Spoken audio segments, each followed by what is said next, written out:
Okay, we want to graph the function y equals negative 2 cosine 3x plus pi.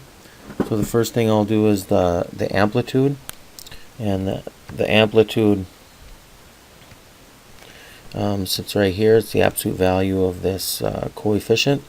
So the amplitude is equal to 2. So I'm going to go to my graph and set my horizontal boundaries at 2 and negative 2. So I'm just going to draw some horizontal lines at 2 and negative 2.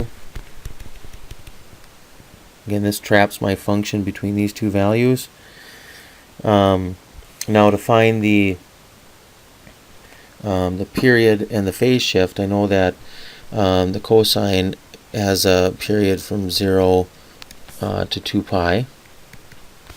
So I'm just going to trap the argument 3x plus pi in here and figure out what values for x will run the argument between 0 and 2 pi. So I'm just solving.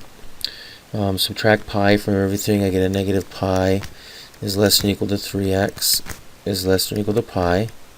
And then dividing everything by 3, I get negative pi over 3 is less than or equal to x is less than or equal to pi over 3.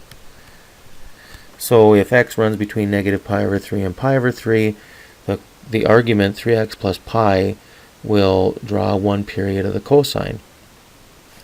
So our phase shift is right here.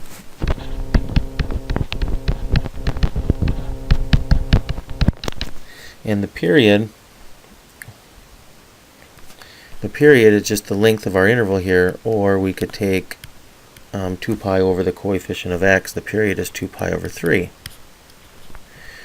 So I'm just going to draw my vertical lines at negative pi over 3. So I need to extend this graph to go to negative pi over 3, which is right about here. I'm just going to draw some reference lines here. Negative pi over 3 to pi over 3. So I know one period of this cosine function is trapped in this rectangle. So I just need to find the reference angles. So the reference angles, if I just cut the period into, or divide it by 4, the reference points, 2 pi over 3 divided by 4, which is 2 pi over 12, or pi over 6. So I know the reference points will be at every pi over 6 units. So here's negative pi over 6. And now for my reference points, I need to pay attention to the reflection of the cosine. It's a negative 2 cosine. So I know the cosine function of the negative, or the reflection of negative cosine will start at the bottom left corner, go through 0, up to the top, back through 0, and down to the bottom corner again. So when I graph this function, it's going to start and go up, come back down through 0, and then down to the bottom corner again. So if I want to graph one more period of this, I'll just extend my vertical lines out another 2 pi over 3, which would be at pi.